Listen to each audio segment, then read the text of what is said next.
আপনি কি কখনো দেখেছেন যে ডাক্তারের চেম্বারে আপনার রক্তচাপ একেবারে স্বাভাবিক, কিন্তু বাড়িতে যে এলেন আর প্রেশার মাপলেন, অমনি সেটা হঠাৎ করে 160/100 হয়ে গেল? মজার ব্যাপারটা কি জানেন? এর জন্য আপনাকে কোনো হাই প্রোফাইল চাকরি করতে হবে না। 2026 সালে সব থেকে বড় স্বাস্থ্য ঝুঁকিগুলোর মধ্যে একটা হলো হিডেন অ্যাংজাইটি বা লুকিয়ে থাকা মানসিক চাপ। আপনার মন হয়তো বলছে সব ঠিক আছে, কিন্তু আপনার শরীর হয়তো ইতিমধ্যেই যুদ্ধের প্রস্তুতি নিয়ে ফেলেছে। আজ আমরা জানবো কেন এই রহস্যময় ব্লাড প্রেশার স্পাইক হয়, কিভাবে তা নিয়ন্ত্রণ করা যায় এবং কখন বিষয়টি নিয়ে সত্যি উদ্বিগ্ন হওয়া উচিত। চলুন তাহলে শুরু করা যাক। আমাদের ন্যাচারাল হোমিওপ্যাথিক সলিউশনস বাংলা চ্যানেলে আপনাদের সবাইকে স্বাগত। বন্ধুরা, আপনারা সবাই ভিডিওটা প্রথম থেকে শেষ পর্যন্ত দেখুন এবং একটা সম্যক ধারণা নিন এই অ্যাংজাইটি রিলেটেড ব্লাড প্রেশার সম্পর্কে। ধরুন আগামীকাল আপনার অফিসে একটা গুরুত্বপূর্ণ ডেডলাইন আছে। আপনি হয়তো খুব বেশি চিন্তিত নন, কিন্তু হঠাৎ ব্লাড প্রেশার মেপে দেখলেন প্রেশার 160/100। কেন? কারণ এটি সবসময় আপনার দীর্ঘমেয়াদী হাইপারটেনশন নয়। এটা হতে পারে আপনার সিম্প্যাথেটিক নার্ভাস সিস্টেমের একটা অস্থায়ী সক্রিয়তা। যখন শরীর কোনো সম্ভাব্য চাপ বা হুমকি অনুভব করে, তখন অ্যাড্রেনালিন আর নন অ্যাড্রেনালিন শরীরে নিঃসৃত হতে থাকে। ফলাফল কী হয়? হৃদস্পন্দন বেড়ে যায়, রক্তনালী সংকুচিত হয়, রক্তচাপ হঠাৎ বৃদ্ধি পায়। এটাকে আবার অ্যাকিউট স্ট্রেস রেসপন্সও বলা হয়। অন্যদিকে ক্রনিক হাইপারটেনশন হলো দীর্ঘ সময় ধরে উচ্চ রক্তচাপ থাকা। এই দুটো জিনিস কিন্তু এক নয়।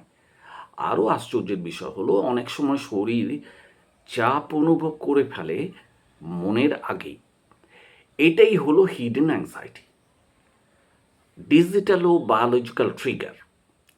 আজকের পৃথিবীতে আমরা প্রায় সারাক্ষণই সংযুক্ত। মোবাইলের নোটিফিকেশন, স্মার্ট ওয়াচের alert, email, message, social media, প্রতিটি নোটিফিকেশন কী করছে? আপনার মস্তিষ্ককে ক্ষুদ্র ক্ষুদ্র সংকেত পাঠাচ্ছে। এগুলোকে মাইক্রো স্ট্রেস ইভেন্টস বলা হয়। একটি নোটিফিকেশন হয়তো ক্ষতিকর নয়, কিন্তু দিনে যদি 200বার আপনি নোটিফিকেশন পান, তখন আপনার শরীর সতর্ক অবস্থায় থাকে সব সময়। আর একটা গুরুত্বপূর্ণ বিষয় হলো সেলফ মনিটরিং অ্যাংজাইটি। অনেক মানুষ দিনে 10 থেকে 15 বার ব্লাড প্রেশার মাপেন। প্রতিবার মাপার আগে মনে হয় আজকে কত থাকবে। এই উদ্বেগই অনেক সময় কী করে না, রিডিংটা বাড়িয়ে দেয়। একে হোম হোয়াইট কোট এফেক্টও বলা হয়।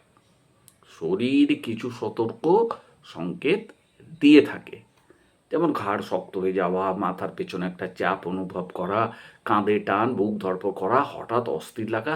এসব লক্ষণ অনেক সময় রক্তচাপ বৃদ্ধির আগেই দেখা যায়। যদি হঠাৎ ব্লাড প্রেশার বেড়ে যায়, প্রথম কাজ হলো আপনার আতঙ্কিত হওয়া নয়। প্রথমে কী করবেন? চেষ্টা করবেন 4-7-8 ব্রিদিং টেকনিক। 4 সেকেন্ড শ্বাস নিন, 7 সেকেন্ড ধরে রাখুন, 8 সেকেন্ড ধরে ধীরে ধীরে ছাড়ুন। 3 থেকে 5 বার পুনরাবৃত্তি করুন। এটা প্যারাসিম্প্যাথেটিক নার্ভাস সিস্টেম সক্রিয় করতে সাহায্য করতে পারে। আর একটা জনপ্রিয় কৌশল হলো ঠান্ডা জল দিয়ে মুখ ধোয়া। এটা কি করে? এটা ম্যামালিয়ান ডায়াফ্রাক্স উদ্দীপিত করতে পারে, ফলে হৃদস্পন্দন কিছুটা ধীর হয়ে যায়। এরপর সঙ্গে সঙ্গে আপনার যেন ব্লাড প্রেশার মাপতে যাবেন না, কমপক্ষে 15 মিনিট শান্ত পরিবেশে বসে থাকুন। নো মোবাইল, নো কথাবার্তা, শুধু বিশ্রাম। তারপর আবার আপনার রিডিং নিন, দেখুন কি আসছে। অবচেতন মানসিক চাপকে নিয়ন্ত্রণ করতে শিখুন। অনেক সফল মানুষ একটি ফাঁদে পড়ে, এটাকে বলা হয় হাই ফাংশনিং অ্যাংজাইটি। বাইরে থেকে সব কিছু স্বাভাবিক, কাজ হচ্ছে, দায়িত্ব পালন হচ্ছে, কিন্তু ভেতরে ভেতরে একটা চাপ জমতে শুরু করছে। শরীর সেই চাপের মূল্য দিচ্ছে। এটি কার্যকর কৌশল হলো কগনিটিভ রিফ্রেমিং। কীরকম? আমাকে অবশ্যই সফল হতে হবে, এর পরিবর্তে আমি তো চেষ্টা করছি, কিন্তু যদি না হয় তাহলে আমি কী করব?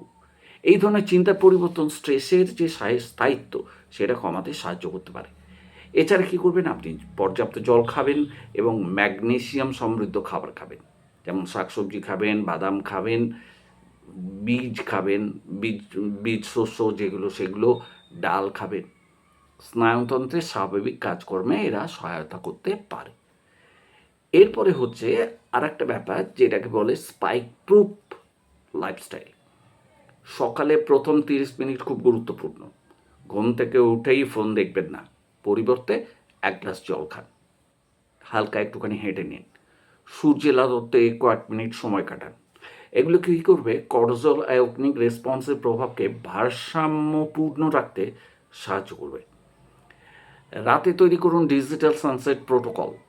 ঘুমানোর অন্তত 1 ঘন্টা আগে মোবাইল দূরে রাখুন, উজ্জ্বল স্ক্রিন এড়িয়ে চলুন, শান্ত পরিবেশে একটা তৈরি করে ফেলুন। শরীর স্বাভাবিকভাবে বিশ্রামের মোডে চলে যাবে। এরপরে ব্যাপারটা হচ্ছে কখন তাহলে চিকিৎসকের সাহায্য নেওয়া যাবে। যদি রক্তচাপ বারবার 140 আর 90-এর ওপরে থাকে, চিকিৎসকের পরামর্শ নিতেই হবে। যদি 180 বা 120 বা তার বেশি হয়, বিশেষ করে বুক ব্যথা, শ্বাসকষ্ট, মাথা ব্যথা, দৃষ্টি ঝাপসা হয়ে আসছে, দুর্বলতা, এই রকম উপসর্গ থাকলে অবিলম্বে জরুরি ব্যবস্থা নিতেই হবে। কিন্তু যদি একটিমাত্র রিডিং হঠাৎ বেড়ে যায় এবং পরে আবার স্বাভাবিক হয়ে যায়, তাহলে আতঙ্কিত হবেন না। পরিস্থিতি পর্যবেক্ষণ করুন এবং চিকিৎসকের সঙ্গে আলোচনা করুন। মনে রাখবেন, শুধু সংখ্যাটাই গুরুত্বপূর্ণ নয়, সংখ্যার পেছনের কারণটাও গুরুত্বপূর্ণ। অনেক সময় আপনার হৃদয় সমস্যার সংকেত দেয় না, বরং আপনার লাইফস্টাইল আপনার সংকেতটা দিয়ে থাকে। তাই নিজের শরীরের কথা শুনুন, স্ট্রেসকে গুরুত্ব দিন, নিয়মিত রক্তচাপ পর্যবেক্ষণ করুন, তবে হরদম নয়। ভিডিওটি যদি উপকারী মনে হয়, লাইক করুন, শেয়ার করুন। স্বাস্থ্য বিষয়ক আরও নির্ভরযোগ্য তথ্য পেতে আমাদের চ্যানেলটিকে সাবস্ক্রাইব করতে ভুলবেন না। এরকম টিপস নিয়ে আমরা সবসময় আপনার পাশে আছি।